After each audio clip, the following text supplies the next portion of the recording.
Chapter 1491. Beatrice was taken aback by the criticism, leaving her at a loss for words. She moved her lips, her face tense, and requested to see Orissa. "Call Isa out, I want to see her." Edwin glanced at her arrogant demeanor, inwardly amused. "I've already told you, Mrs. Graham won't see you. There's no point in wasting your time here. It's not beneficial for anyone."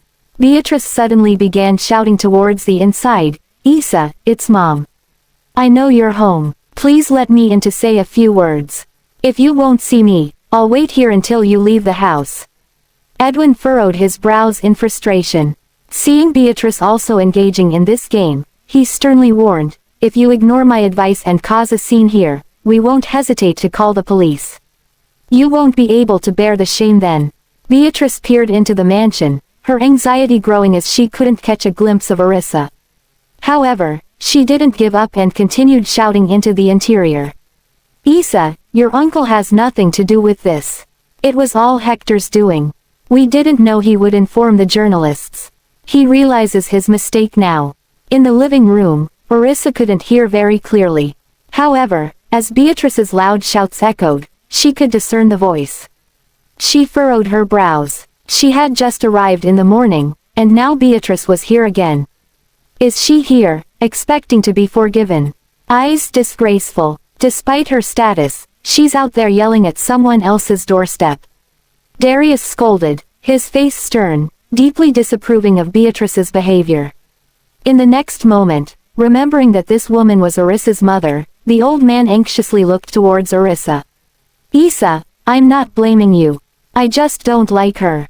Seeing how concerned the old man was about her feelings, Orissa was deeply touched. This was so unlike her mother, who never seemed to care about how she felt. "Dad, don't worry, I understand what you mean," she quickly reassured the old man. The old man considered her as family, and she never had a shred of doubt about it.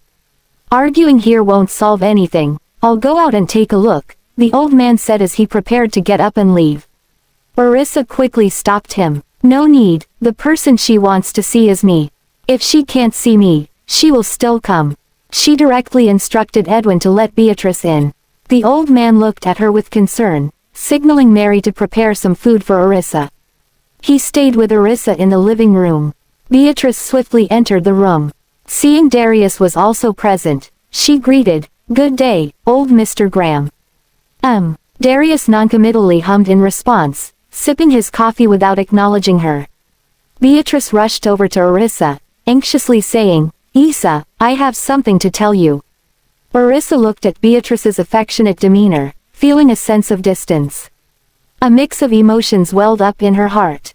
Would she have treated me this kindly if she didn't need something from me? Just get to the point. What are you trying to achieve by yelling at my doorstep? Orissa responded with cold indifference. Beatrice choked up a bit, then explained in a soft voice, "If I didn't shout and scream, I wouldn't have been able to see you at all. I was out of options." Orissa eyed her. Feeling somewhat uneasy under her gaze, Beatrice hurriedly continued speaking. "I came here, actually, to ask you to drop the charges. Hector realizes his mistake now. If he's prosecuted, it will involve his father. Your uncle's promotion wasn't easy to come by. Please, for the sake of him being your younger brother, Mikey's father, help us out. We would be eternally grateful." Orissa just looked at her impassively without responding. Beatrice started to feel a bit embarrassed under her gaze, her face growing somewhat flushed. "Isa, perhaps Hector is still attached to you, and in a moment of confusion, he caused you trouble. Please, for the sake of your past relationship, forgive him just this once." Orissa watched as Beatrice swallowed her pride to plead for her stepson.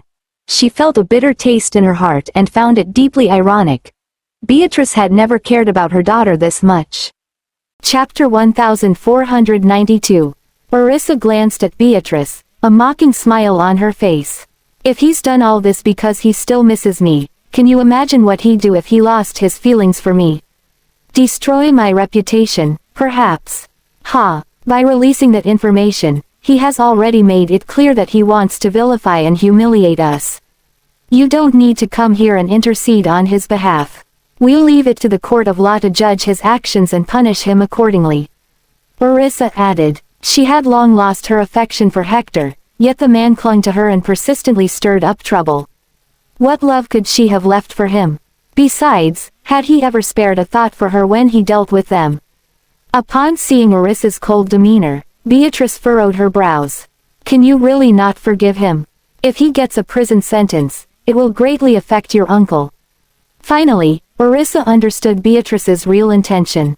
Even though the latter had come to plead for Hector's release, it wasn't out of concern for him, but for her own interests. "What does your well-being have to do with me? We're the real victims here. Don't you think you should have weighed the pros and cons before taking action? Furthermore, I'm just an ordinary citizen. It'd be out of my league to get friendly with officials' families like yours." Beatrice's face instantly darkened. "How can you be so harsh? I know I've done you wrong, but I'm the one who raised you. I'm here to beg you as your mother, so why can't you go easy on us? If you genuinely considered her your daughter, you wouldn't have ignored her all these years. Her place in your heart doesn't even compare to your stepson's, so why do you still bother coming here to put more pressure on her, Mrs. Lord?" Darius asked sternly, clearly unhappy with Beatrice's attitude toward Orissa. After all, if she really cared about her daughter, how could she not spare a thought for her?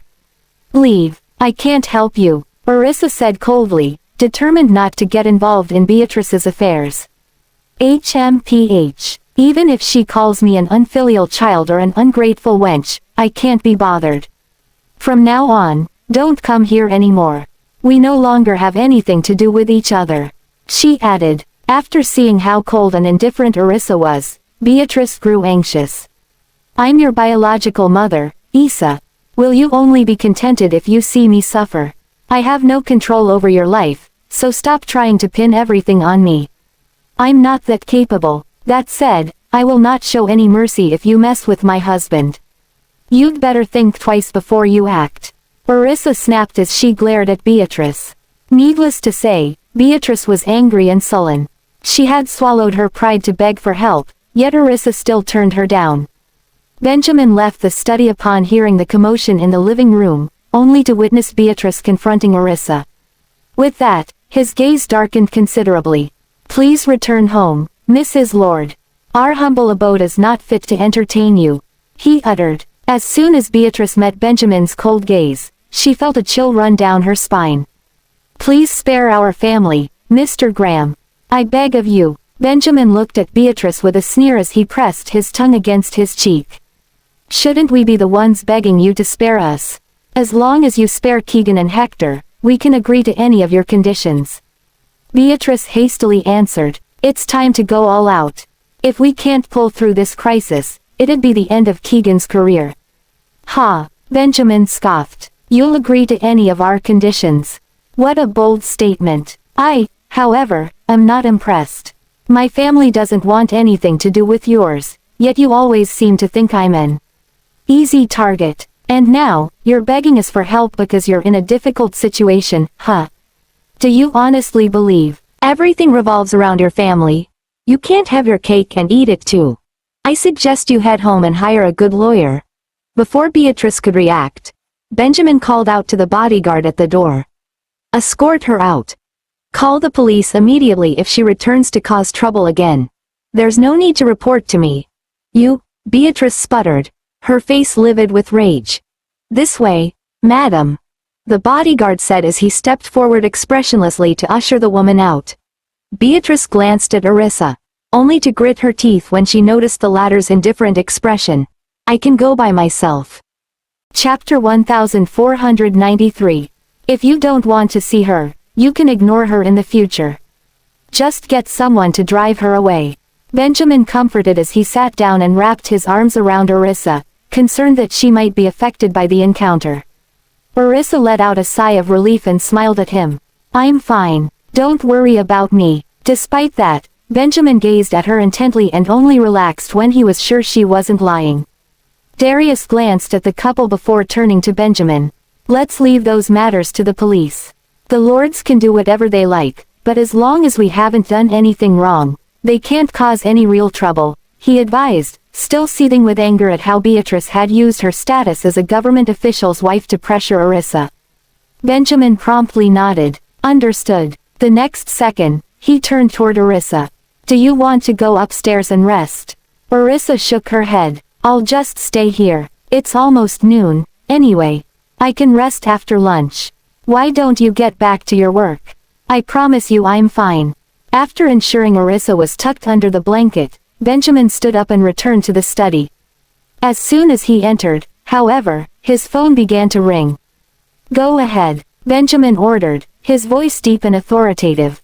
Having just received the notification from the police, Ethan quickly reported, Hector has requested to see you, Mr. Graham. Who does he think he is? Why should I see him just because he said so? Benjamin replied, a glint of mockery in his eyes. His face was cold and stern, and there was no doubt he was filled with disdain for Hector. Understood, Mr. Graham, Ethan answered. Now that he knew what to say, he quickly ended the call and sent his reply to the necessary parties. Meanwhile, Benjamin snickered to himself. Ha, to think he has the audacity to come after me. What an arrogant fool. When Hector received the news that Benjamin had no intention of meeting him, he flew into a rage. Mr. Hector Lord, why are you slandering Mr. Benjamin Graham? Despite being in the midst of an interrogation, Hector responded to the question with a defiant smile. That's because I can't stand the sight of him. Did you do these on your own accord, or were you acting on someone else's orders? Hector narrowed his eyes as he stared at the interrogator. I'll tell you if you get Benjamin to meet me here. Please show some respect and cooperate with our investigation. You don't have the luxury to negotiate with us.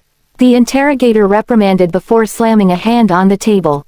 Once again, please watch your words and cooperate with our investigation. Did you act alone, or do you have accomplices? Still feeling hesitant, Hector gritted his teeth. The interrogators instantly exchanged a furtive glance. Please be truthful, they said sternly. After glancing at them, Hector leaned back into his chair. Beatrice. Who? It's my stepmother, Beatrice Fisher. She's the one who told me to spill the beans to the reporters. As for why their whole family went to Yaleview early in the morning, only they would know whether it's a sincere apology or an elaborate show. Hector scoffed. By then, it was clear he no longer cared about the consequences. If he wasn't having a good time, the rest of the family shouldn't expect to, either. Why did she ask you to do this? I'm not sure about that. My guess is she isn't happy with Benjamin. After all, Benjamin's son hit her son, so it's possible that she wants revenge, Hector answered with a shrug. Even though Beatrice didn't explicitly order him to do so, the fact that she intentionally said it out loud for him meant that she had to have been scheming about it. Moreover, Hector hated Benjamin, too. The memory of being humiliated by the latter was still fresh in his mind, so he took the opportunity to tarnish Benjamin's image and give him a hard time. That's all I know. I'm not sure about the rest. Seeing that he had said almost everything he could, the interrogators had no choice but to summon Beatrice. When Beatrice received the notice, she initially thought it was related to something else. However, after rushing to the police station and being informed that Hector had exposed her as the instigator, she became so furious that her face contorted with anger. I didn't tell him to do that. He did it all on his own. This has nothing to do with me. Arg. To think I even went to Yaleview to plead for him. Hector Lord is an ungrateful person. Chapter 1494. After concluding the matters on Beatrice's side, Regan followed suit, constantly changing numbers to call Orissa. Upon seeing the unfamiliar phone number, Orissa immediately thought of Regan and felt somewhat irritated. What exactly do you want? She demanded, suppressing her anger. Boss, it's me, the cautious voice of Bradley sounded. Is this a bad time? Why are you using a new number? Orissa was quite puzzled. This guy had always stuck to one number, fearing that his old friends wouldn't be able to reach him, thus never daring to change it. Oh, I forgot my phone and had to borrow someone else's. Boss, who upset you? He explained, then asked with concern, noticing that she sounded rather annoyed just now. I thought it was a call from Regan, she answered indifferently. Damn, does he want something from you? Bradley was also quite disgusted with Regan's behavior. To think that he's still bothering boss. It's probably about Heather. Marissa couldn't think of any other reason why Regan would seek her out. If it wasn't about Finley, whom she had clearly turned down before, it was most likely about Heather. Is that woman causing trouble again? Bradley had already fled to Rudisei village overnight for fear that Benjamin would hold him accountable for leading the kids into mischief. He hadn't had the chance to check his phone yet, so naturally, he was unaware of what was happening here. Yes, she had people spread rumors and slander my husband online. She briefly told him what had happened. Bradley, don't tell me you just woke up. Hey, you truly know me too well, boss. I indeed just woke up not long ago. I was driving all night. He chuckled sheepishly, a bit embarrassed. Driving. Marissa's eyebrow arched slightly. Judging by his tone, she initially assumed it had something to do with women instead. Yeah, I'm in Rudisei village right now. If not, I'd come straight over and teach those awful people a lesson.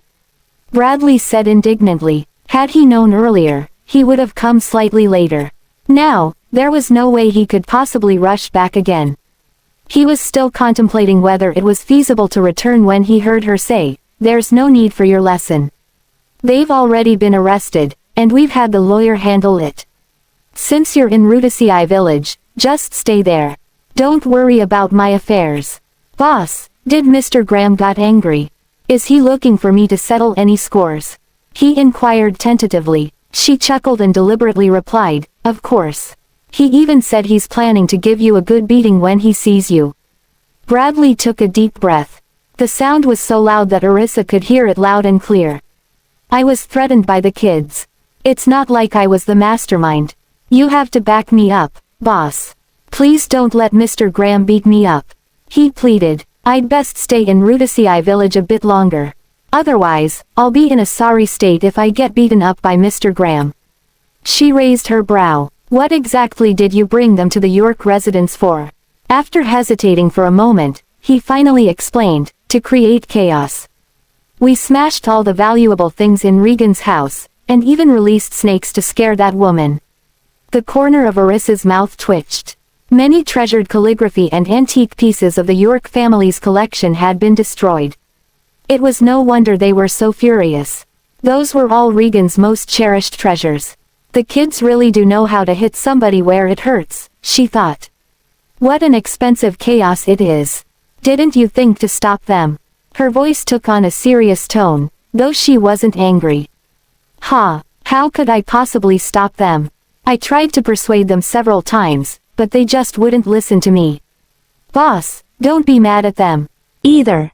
They only did it because they felt indignant for you. That's why they taught Regan a lesson this way. Worried that Arisa would punish the kids, Bradley did not forget to plead on their behalf. Chapter 1495. Arisa burst into laughter. You can barely take care of yourself, and yet you're pleading on their behalf. Benjamin, who had just come out of the study, noticed her engaged in a lively conversation with an unknown person and began observing her intently. Feeling a penetrating gaze, the woman turned her head and met the man's deep eyes. Subconsciously, she flashed him a sweet smile. That's true. I care about them. Bradley chuckled heartily. But, boss, you really shouldn't punish them. They only caused chaos out of concern for you. If Mr. Graham decides to punish them, you should protect them too.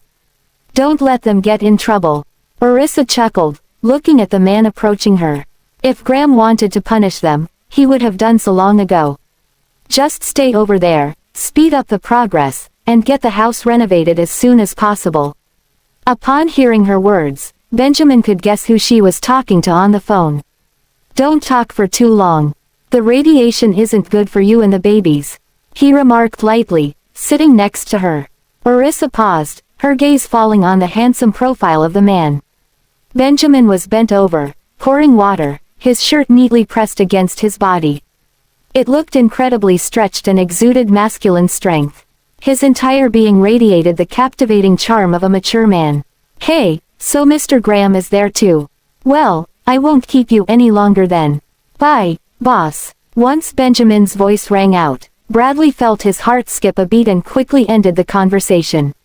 Orissa was taken aback. Is there really a need for him to be this anxious? The moment he heard your voice, he hung up the phone. She joked with Benjamin. The man snorted coldly. He's just feeling guilty for all the wrongdoings he has done. She laughed. He's afraid of you. If he is, then why does he still dare to take Gavin and the others out? He scoffed. Fortunately, Bradley wasn't here. If he were, Benjamin wouldn't miss a single chance to settle the score with him. Orissa patted his back, pacifying him in a gentle voice. Don't be angry. They were just trying to stand up for me. Benjamin glanced at her and handed her the glass of warm water in his hand. She smiled, accepting it and taking a few sips. After he took it back, he finished the rest, emptying the cup. Orissa gazed at him, her heart filled with warmth. Are you finished with your work? Benjamin nodded, glancing towards the kitchen. There's a meeting this afternoon.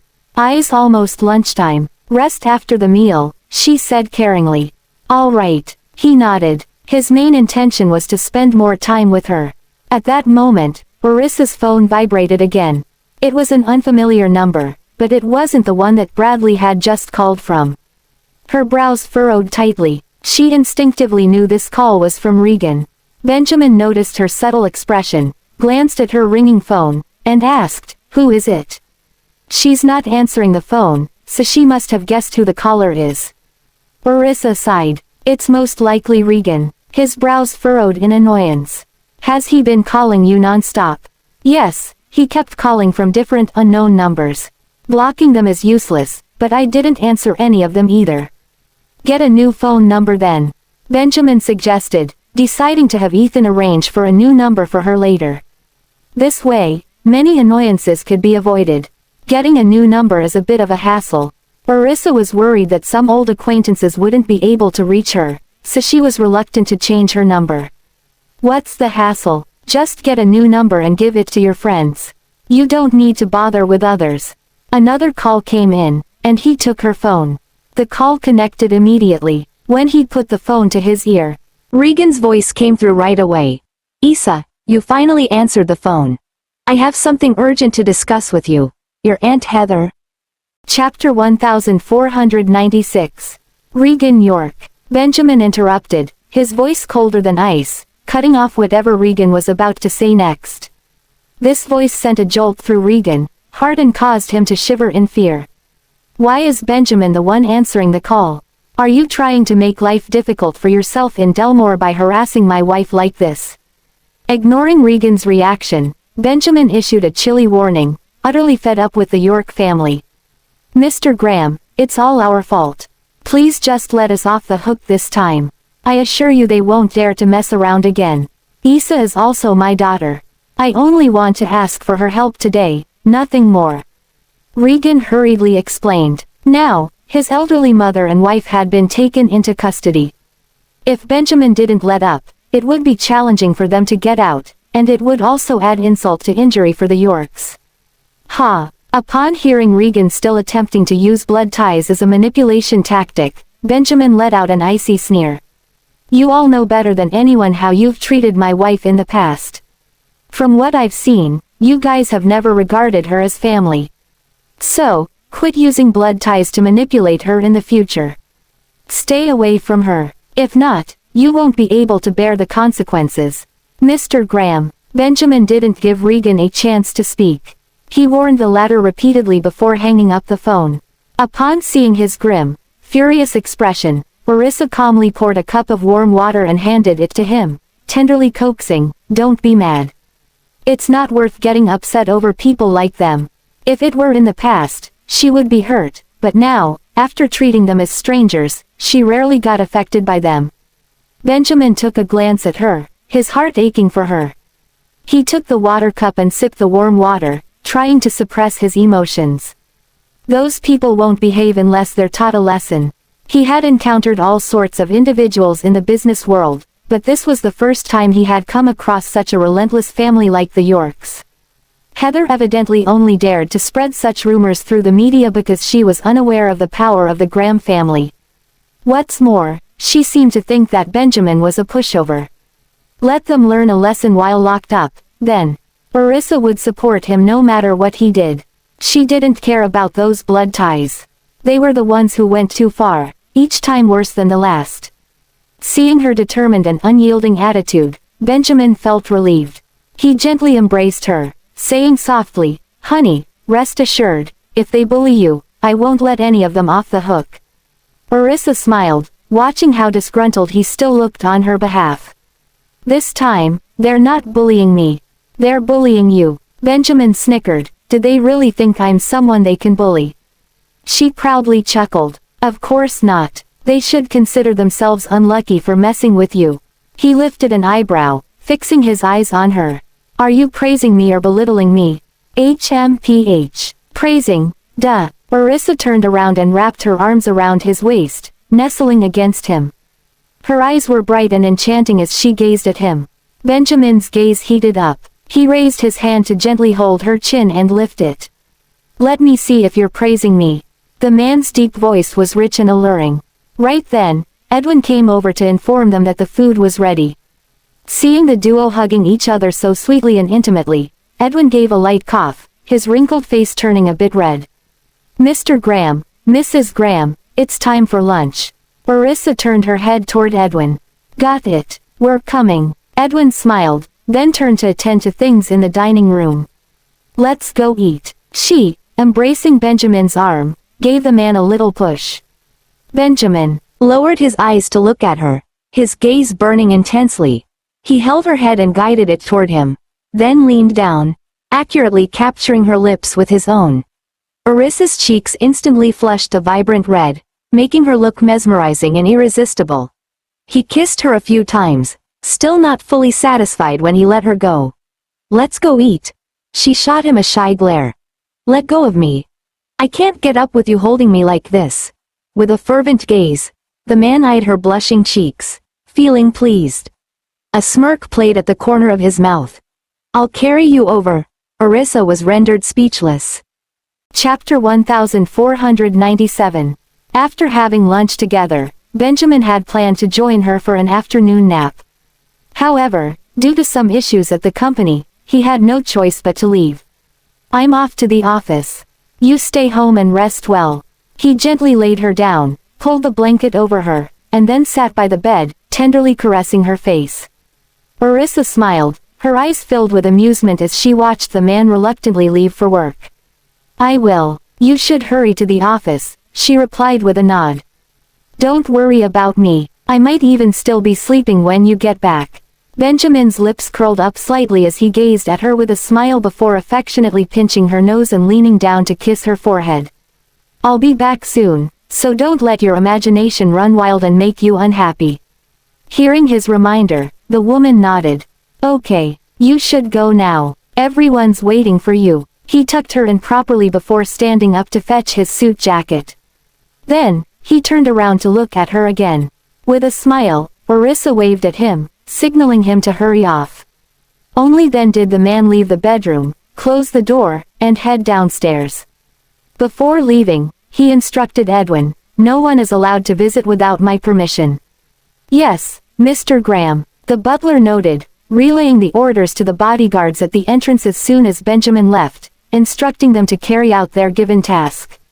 Darius had also gone to rest. Edwin entered and saw Mary still in the kitchen, busy with something. He walked over to her. "What are you busy with, Madam Mary? Go take a rest." He approached the kitchen and spoke to her. "I'm making the dough rise so I can use it later in the afternoon to make a little something," Mary responded to him while kneading some dough. "There's plenty of time to do it in the afternoon," Edwin said with a smile, encouraging her to take a break. "I'm worried that Isa might wake up hungry, which is why I'm preparing the dough now. It'll be ready soon. You should go rest, Edwin," the woman explained as she placed the kneaded dough in a bowl and covered it with cling film. "All right, you get some rest too. You can continue in the afternoon." The butler had already helped tidy up and urged Mary to stop working. Mary dried her hands and beamed. "Okay, I'll go check on Isa. She's probably asleep by now." Edwin replied with a smile and returned to his own residence after bidding her farewell. Mary had a habit of checking on Orissa. She went up the stairs to the master bedroom, gently opened the door, and saw the young woman fast asleep. Only then did she close the door and return to her own room to rest, her mind at ease. It was the enticing aroma of pastries that awakened Orissa later in the afternoon, and she couldn't resist taking a few more whiffs before finally getting up. I wonder if he's back. She moved to the edge of the balcony and peered down but saw no sign of Benjamin's car. After washing her face and changing her clothes, she finally descended the stairs. "You're up, Mrs. Graham. Please, take it slow." Upon seeing Orissa, Edwin hurried over and assisted her down the stairs. Seeing his nervousness, the woman couldn't help but laugh. "I'm perfectly fine, Edwin. You don't have to be so tense." Edwin chuckled. "It's still better to be careful, or Mr. Graham will worry. You got up without telling us. We could have pushed you in your wheelchair to ensure your safety." Feeling touched, the woman asked, "Has he returned home yet?" "Not yet." Edwin carefully supported her while constantly watching her feet, afraid that she might slip. Noticing that, Orissa was both amused and moved.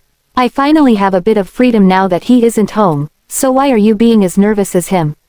"I'm really fine." Edwin laughed, still being cautious. "What's cooking in the kitchen? I could smell it all the way upstairs." Orissa glanced toward the kitchen, spotting the two elders busy at work. "Everything you like, Mrs. Graham." The butler grinned, guiding her to the couch. Chapter 1498. "Hey, Dad. Hey, Grandaunt. What delicious food are you making? I could smell it from upstairs." Orissa approached, unable to resist the enticing aroma from the kitchen and squinting with happiness as she looked at the two elders. "Isa, you're up. Mary has made your favorite snacks, including custard tarts.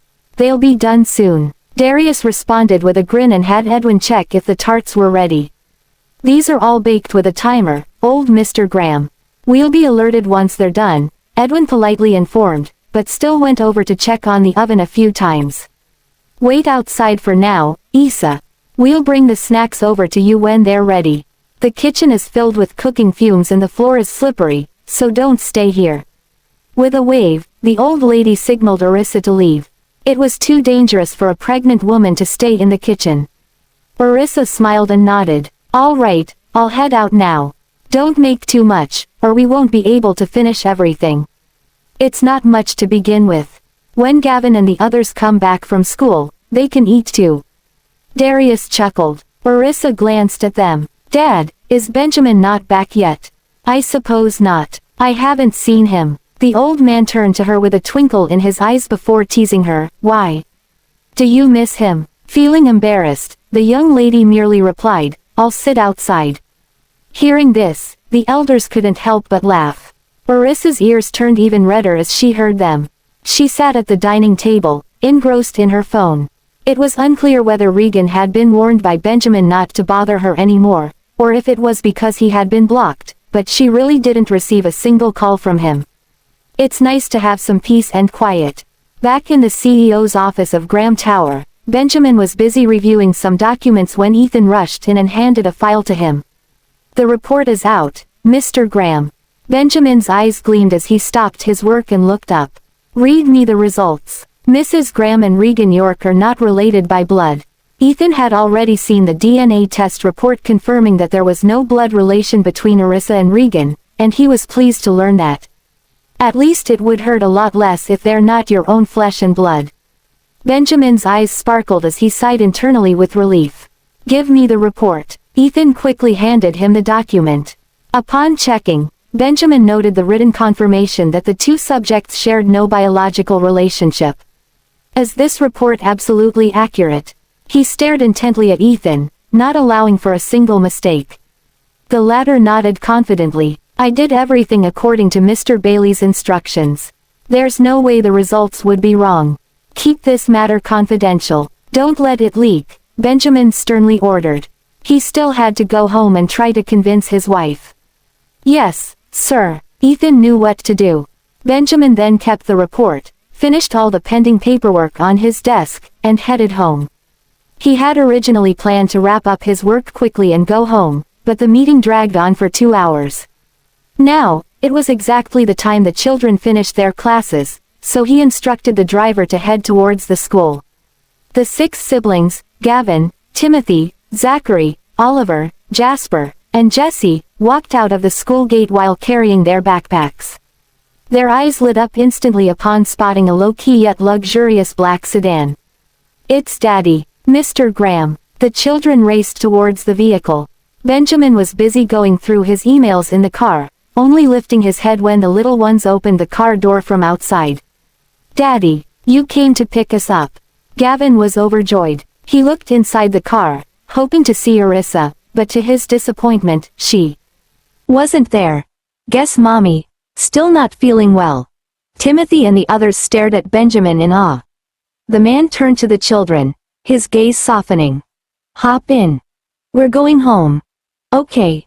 The 6 little ones nodded in agreement and climbed into the car immediately. Chapter 1499. Upon seeing this, the bodyguards quickly stepped in and supported the children, preventing them from falling. Once all 6 children were settled, the driver began heading back to the Graham residence. Meanwhile, Benjamin was still sorting through his emails, while the 6 children stared intently at him. Zachary, noticing Benjamin's suit and leather shoes, asked, "Mr. Graham, did you come from the office to pick us up?" "Yes," Benjamin replied without lifting his head. "I just came from the office." Timothy muttered, "Is Mommy at home?" Benjamin glanced at him and replied, "Yes. When I left home, your mommy was taking a nap. I wonder if she's awake." Jasper blinked his eyes, seemingly excited. Raising an eyebrow, Benjamin asked, "Do you need something from her?" "Hee, the teacher praised me today," Jasper crowed smugly, grinning so widely that his eyes narrowed. "What was it about?" Benjamin asked casually, curious about what he had done to receive such praise. "I helped the teacher make a sandbag, and she said mine was the most beautiful she had ever seen." Eager to prove himself, Jasper even flipped through his gallery and showed Benjamin the photo he had taken on his phone. Benjamin took a look at it and was impressed by his creativity. "It's indeed quite beautiful." The sandbag was shaped like a ravioli, with each side displaying a different color. It was even adorned with the cartoon characters he adored, making it particularly appealing. Hee. Jasper's eyes practically disappeared as he grinned widely. Having been praised by Benjamin, he squirmed around in his seat. Seeing him so happy, Benjamin's lips turned up slightly. He asked, "Did you design this yourself?" Jasper nodded vigorously. "Yes, I made it myself, and everyone really liked it." Benjamin nodded. "He's quite creative. Many kids asked him to make one for them." Jess's eyes sparkled, and she was happy for her brother. "All right, once I'm done, I'll sell some to them." Jasper had already done the calculations, his eyes sparkling brightly as he discussed with Oliver. "Should I sell each one for 300? "I think 500 is reasonable," Oliver said calmly, not finding it expensive at all. After all, it's about creativity. As Benjamin listened to the conversation between the 2 brothers, the corners of his mouth twitched. "Daddy, have you talked to Mommy about our situation?" Gavin shifted closer to Benjamin. Immediately, the other 5 children turned their heads, curious to know Arissa's reaction. Benjamin scanned the children and said, "Your mommy was just upset for a while." "Whoa," all 6 children exclaimed in surprise. At the same time, they started worrying about Arissa's health. "Is Mommy okay?" Seeing their concern, Benjamin reassured them, "She's fine. She was just upset for a moment, angry that you disregarded your safety." In truth, Arissa was most concerned about the children's safety, and the fact that they went to the York residence to cause trouble still gave her much satisfaction. The 6 children breathed a sigh of relief.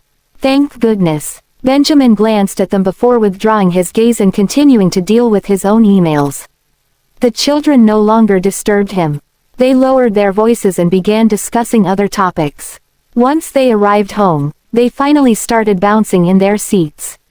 As soon as the car came to a stop, they immediately scrambled out and dashed into the house. "Mommy, we're back." All 6 children rushed into the living room and shouted loudly, brimming with energy. Arissa was enjoying some snacks in the dining room. When she heard their voices, she turned her head and looked at them. "I'm here." The moment Arissa saw the 6 children, each with their innocent and youthful faces, her heart melted. She waved at them. The 6 children didn't even bother changing their shoes but continued running in her direction with their bags on their shoulders. "Mommy, we missed you so much. I missed you all too. Sweethearts," Arissa exclaimed with joy. Chapter 1500. The 6 children rushed into Arissa's arms, but they made sure to slow down just before reaching her. "Mommy." The sudden embrace, accompanied by their soft and affectionate voices, melted Arissa's heart. She held them close, feeling an overwhelming sense of happiness. "Yes, put down your backpacks. Go wash your hands, and then come and eat." She gently patted the children on their heads. "Mommy, the teacher praised Jasper today." Oliver happily shared his brother's achievement with her. Arissa's eyes lit up, and she looked at Jasper. "What did you do to earn praise from the teacher?" Jasper felt a bit embarrassed. He chuckled before saying, "Mommy, the teacher praised me for making a beautiful sandbag." Many children asked him to make sandbags for them. Jessie added with a giggle. Arissa affectionately ruffled Jasper's hair. "Did you bring it home? Let me have a look." "Well, that sandbag was used for games during break time. The teacher has put it away, but I have a picture of it on my phone. Let me show you." Jasper proudly pulled out his phone and found the picture to show her. Timothy, Gavin, and Zachary gathered around to look at it too. "Mommy, isn't the sandbag Jasper made pretty?"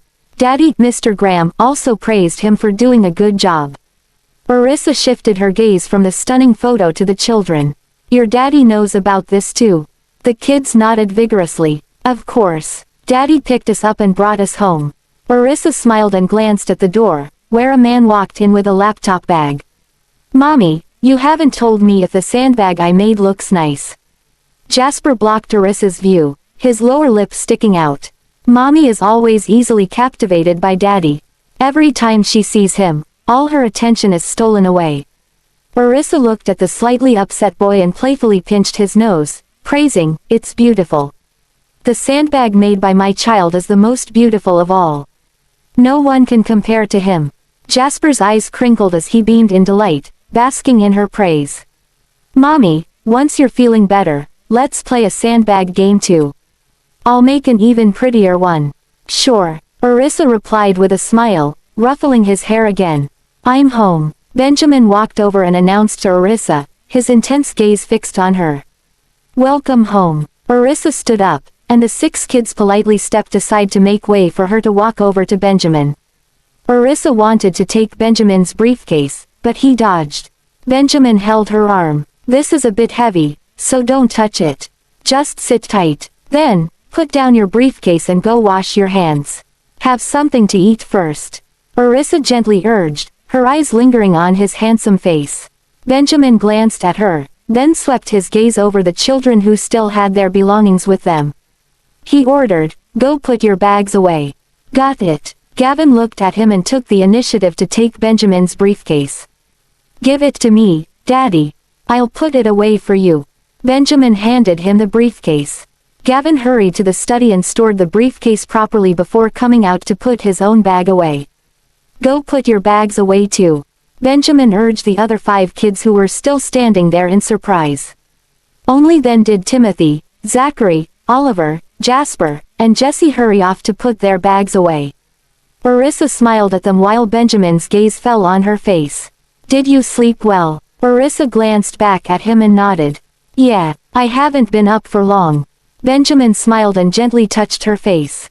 "You look quite energetic. Has everything been sorted out at the company? Why did it take so long?" Arissa asked with concern.